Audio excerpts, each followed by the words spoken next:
Hello, dear student. I'm your chemistry teacher, Ms. Sami. Hey there, and welcome. So today, we're going to tackle a really big question. How does science actually build knowledge that we can trust? We're going to use chemistry as our guide, but trust me, these rules apply to pretty much everything. I mean, really think about that for a second. How does some wild idea, just a hunch someone has, eventually turn into a scientific fact, something that's taught in textbooks? Well, it definitely doesn't happen by accident. You know, the best way to think about it is like building a massive skyscraper. You can't just start throwing bricks and steel together. Nope. You need a rock-solid plan, you need reliable materials, and you have to check your work at every single stage. That right there is exactly how science works. So here's our blueprint for today. First, we're going to lay down the rules of the game, the absolute basics. Then we'll see how these massive ideas get built and sometimes torn down. After that, we'll look at how scientists check their work. And finally, we'll cover the ultimate test that every single idea has to pass to be called a fact. Okay, let's dive right in.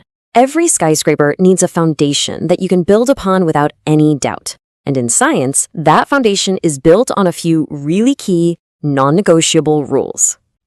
And this is the bedrock. I'm talking about the law of conservation of mass. Pioneered by the brilliant Antoine Lavoisier, it basically says that in a chemical reaction, you can't just create or destroy stuff out of thin air. This one simple rule changed everything. It meant you had to account for every single atom, making science way more rigorous. The whole field of chemistry is literally built on this idea. Now, on top of that bedrock, scientists have this essential toolkit. First, they observe the world and think logically about it. They're looking for patterns. Second, they run controlled experiments where they only change one tiny thing at a time. And third, and this might be the most important one, they have to be objective. And this right here, this is huge. Science isn't about wishful thinking or what you want to be true. It's about what the evidence actually shows. Being objective means you rely on cold, hard, verifiable measurements, not your personal feelings or biases.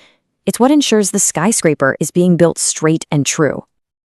So, we've got our foundation poured, and we know the basic rules. Now it's time to start putting up the main framework of our skyscraper. In science, these big frameworks are called paradigms. So, what is a paradigm? Think of it like the master blueprint for an entire field of science. It's the set of accepted ideas and methods that tell scientists, hey, these are the questions worth asking, and here's how you should probably go about answering them. It guides all the research. But here's the wild part. These blueprints can be totally wrong.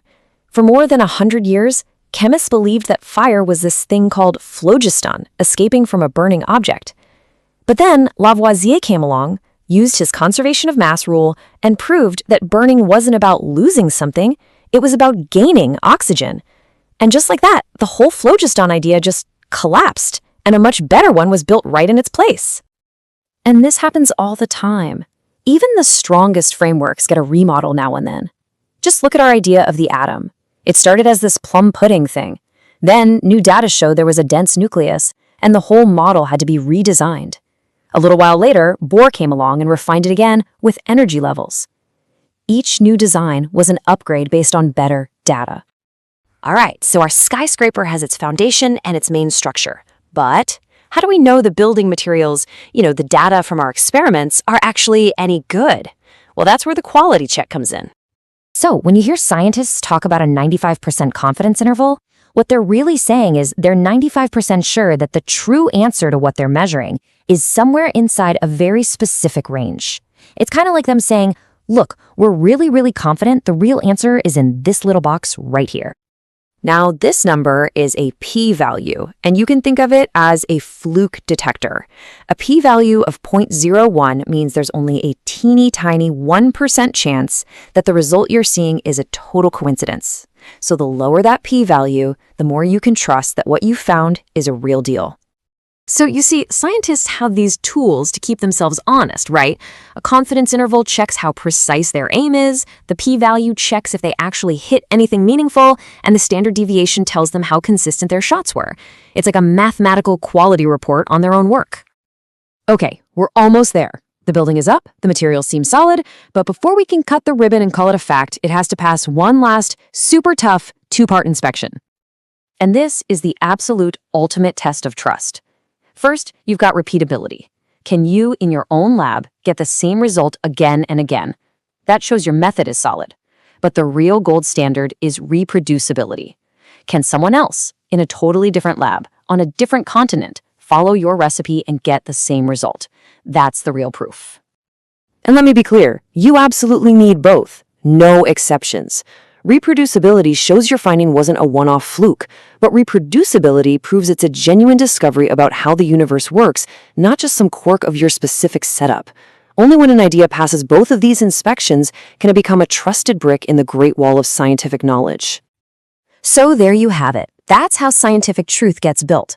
You start with a solid foundation of fundamental laws, you build up a framework of big ideas, you check all your materials with statistical tools, and then you let everyone else come and kick the tires with that final inspection of repeatability and reproducibility. And that kind of brings us to a really cool final thought.